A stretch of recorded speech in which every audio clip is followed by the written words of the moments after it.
Tolong perhatikan. Ini zaman milenium ya. Jadi anak-anak sekarang termasuk kalian, dan saya berharap kalian nggak termasuk mereka yang di luar. Tolong perhatikan. Jadi anak-anak sekarang mereka yang sudah diberikan amanah, yang sudah diberikan rezeki oleh Allah Subhanahu wa taala, lalu mereka memiliki rumah, itu mereka udah nggak pakai adab lagi, nggak kayak orang dulu. Ya kalau sekarang beli rumah, ya akad kredit, terus dapat kunci, ya terus dia boleh menempati rumah, itu besoknya langsung pindah, Dan saya banyak saksikan itu di Satria Jaya seperti itu, pindah-pindah aja. Jadi nggak pakai adab lagi udah. Ya padahal kita di Islam diajarkan apa itu? Apabila kita menempati rumah baru, termasuk ini di gedung ya, ini kan berlantai 2. Awalnya kan tidak ada ini atas, terus jadi ada, ya berarti ini baru. Maka siapapun yang ingin menempati tempat baru, itu disunahkan untuk mengadakan walimatul wakirah. Jumhur ulama ini saya bilang, mayoritas ulama mengatakan sunnah.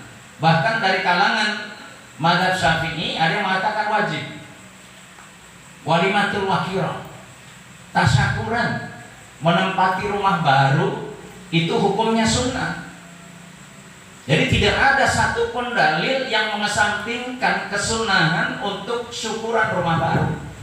Jadi kalau ada orang-orang pindah, terus kamu ngadain syukuran, mereka bilang bid'ah, nah ini udah gak ada dalilnya. Padahal mayoritas ulama mengatakan sunnah. Nah ini yang sekarang udah mulai terjadi ini. Pak Ustadz lihat miris nih di Satria Jaya nih. Ya pindah-pindah begitu aja. Nanti kalian kalau dikasih rezeki oleh Allah, ya berupa rumah, Ustadz pesen adab. Perhatikan ini, adab menempati rumah baru, salah satunya adalah mengadakan walimatul wakirah. Undang tetangga dekat sini. Ya undang tetangga dekat sini. Panggil Pak Ustadz setempat untuk baca doa, atau bawa Ustadz dari tempat di mana kamu tinggal dulu bawa ke sini. Yang adakan. Yang terpenting adalah yang pertama syukurnya itu.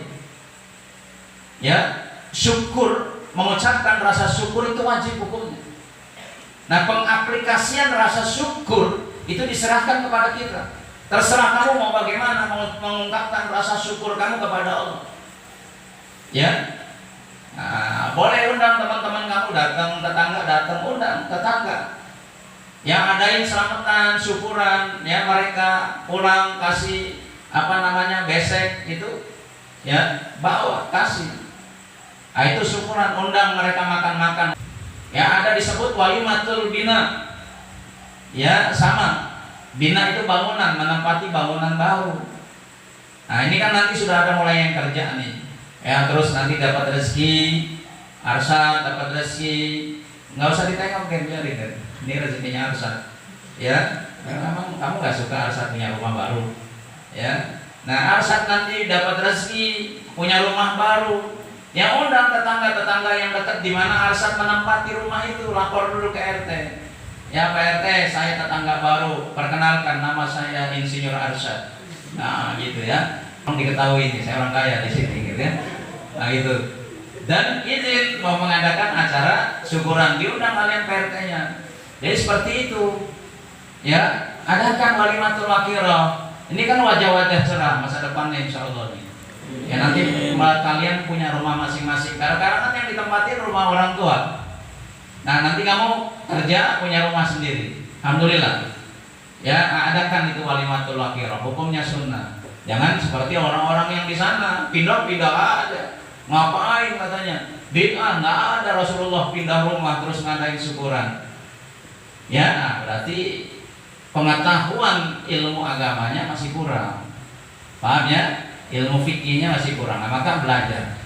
Nah, kalau sudah kita mengadakan walimatul wakirah, ya syukuran menempati rumah baru, sekali lagi hukumnya sunnah. Nah maka di dalamnya diperintahkan oleh Nabi, kalau kamu punya rumah, terlebih rumah baru, dengerin, terlebih rumah baru. Ya kan rumah baru itu kita nggak tahu ya, dulunya tanah itu untuk apa, paham tidak ya? Dan tiba-tiba kita datang menempati aja, dapat kunci gitu kan, seneng ya. Nah terus diperintah oleh Nabi baca surat Al-Baqarah. Baca surat Al-Baqarah. Nah surat Al-Baqarah ini dibaca bukan hanya nanti ketika kamu menempati rumah baru, baca sekali aja, bukan. Ya, selesai syukuran kamu baca dengan keluarga, bukan. Tapi setiap hari, kalau bisa setiap waktu, luangkan waktu, ya. Di hari-hari kamu itu ada di mana kamu baca surat Al-Baqarah di dalam rumah kamu. Nah kata Nabi, la taj'alu buyutakum maqabir, kata Nabi. Perhatikan nih. La taj'alu, jangan kamu jadikan buyutakum, rumah-rumah kamu, maqabir, itu seperti kuburan. Tahu sifat kuburan? Sifat kuburan itu gelap, sepi, mencekam, mengerikan, apalagi bahasanya itu. Fa inna syaitana yanfiru minal baitil ladzi tuqrahu fihi suratul Baqarah. Inna syaitana yanfiru, sesungguhnya setan itu, perhatikan. Sesungguhnya setan itu lari terbirit-birit. Sekenceng-kencengnya setan itu. Ini setan lagi main ke rumah kamu nih. Ya, santai dia borokok gitu kan sama teman-temannya. Jangan lihat asal. Asal. Bawa apa setan itu kan gayanya begitu tuh. Udah belagu aja sombong ya. Datang ke rumah kamu, mau kemana? Mau ke rumah lo. Enak banget mau buat lo kayak gua kamu. Oh mama datang. Dia datang rame-rame. Tiba-tiba pemilik rumahnya baca surat Al-Baqarah, yang viru, setan itu lari. Tiba-tiba terbirit-birit dia. Lari. Ini harus diyakini, ini hadis Nabi. Siapa yang nggak percaya ini kufur. Ya. Jadi setan itu lari terbirit-birit.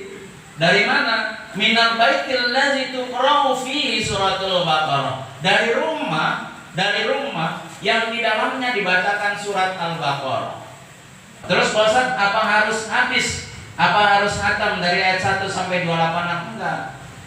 Hari ini misalnya kamu sanggup 10 ayat, 10 ayat. Ya, besok kamu tandain nih, perhatikan. Baca, kamu tandain seperti tadi, baca tandain. Nanti ada waktu kamu baca lagi, lanjutin. Besok ada waktu lanjutin lagi sampai selesai surat Al-Baqarah dibaca. Paham tidak? Satu, itu keutamaan surat Al-Baqarah yang mana kalau kita baca, setan akan lari terbirit-birit dari rumah kita.